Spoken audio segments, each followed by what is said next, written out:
চিচিঙ্গা নারকেল ভাজি আর ঝাল ঝাল যা মজা। প্রথমেই আমি প্যানে তেল দিয়ে তার মধ্যে একটু বেশি পরিমাণে পেঁয়াজের কুচি দিয়ে নিচ্ছি। পেঁয়াজটা হালকা ভাজা হয়ে গেলে এ পর্যায়ে আমি বড় বড় চিংড়ি মাছগুলা দিয়ে একটু ভালো করে ভেজে নিব। আর আজকে আমি রান্না করব ফ্রোজেন চিচিঙ্গা। ফ্রোজেন চিচিঙ্গাটা আপনারা ইন্ডিয়ান যে কোনো দোকানেই পাবেন, মিডল ইস্টের দোকানেও থাকে। পেঁয়াজের চিংড়ি মাছটা ভাজা হয়ে গেলে এ পর্যায়ে আমি কাঁচামরিচ কুচি দিয়ে দিচ্ছি।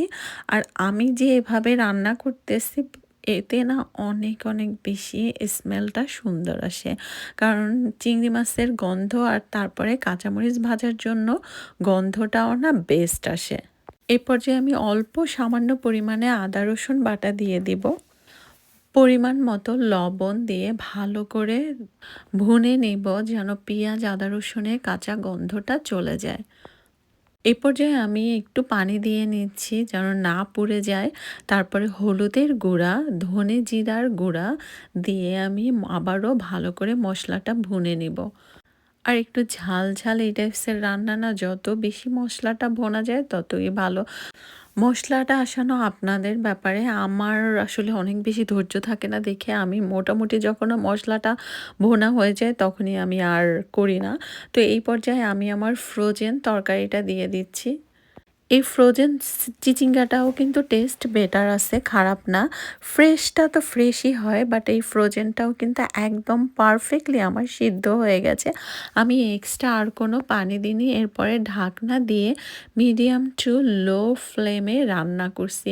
যখন আমার ঝোলটা একদম টেনে গেছে, ভাজা ভাজা হয়ে গেছে, এই পর্যায়ে আমি এক টুকরো, আমার যেহেতু আমি ফ্রোজেন নারকেল ব্যবহার করি, আমি এক টুকরো ফ্রোজেন নারকেল দিয়ে দিলাম। আমার এই যে চিচিঙ্গাটা কিন্তু এখনও 100% সিদ্ধ হয় নাই, হালকা একটু সিদ্ধ বাকি আছে। তো এ পর্যায়ে আমি নারকেলটা দিয়ে ঢাকনা দিয়ে লো ফ্লেমে রান্না করব। যেহেতু আমি চিচিঙ্গাটা ভাজবো, তো নারকেলটা এ পর্যায়ে দিলেই না আমার কাছে মনে হয় বেস্ট হয়, কারণ আমরা তো এখানে ফ্রোজেন নারকেল ব্যবহার করি। আমার তরকারিটা অলমোস্ট হয়ে গেছে আর শেষের দিকে একটু আমি ভাজা জিরার গুঁড়া দিয়ে দিব। আর রান্নার লাস্টের দিকে আমি চুলার জালটা কিন্তু মিডিয়াম টু লোর মাঝামাঝি রেখে তারপরে বারবার নাড়াচাড়া করতেছিলাম যেন পুড়ে না যায়। এই পর্যায়ে কিন্তু আসলে অনেক সময় লাস্টের দিকে পুড়ে যায়।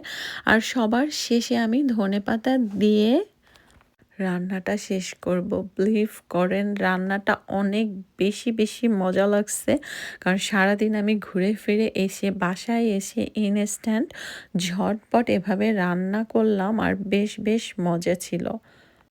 এই রান্নাটা করতে কিন্তু বেশি টাইম লাগে না। গরম ভাতের সাথে নারকেল চিচিঙ্গা ভাজিটা সেই ছিল। তো আপনারাও এই ফ্রোজেন চিচিঙ্গাটা ট্রাই করতে পারেন। এটা কিন্তু একদম পারফেক্টলি আমার সিদ্ধ হয়েছিল। আলহামদুলিল্লাহ। মজার চিচিঙ্গা ভাজাটা আপনারাও করুন।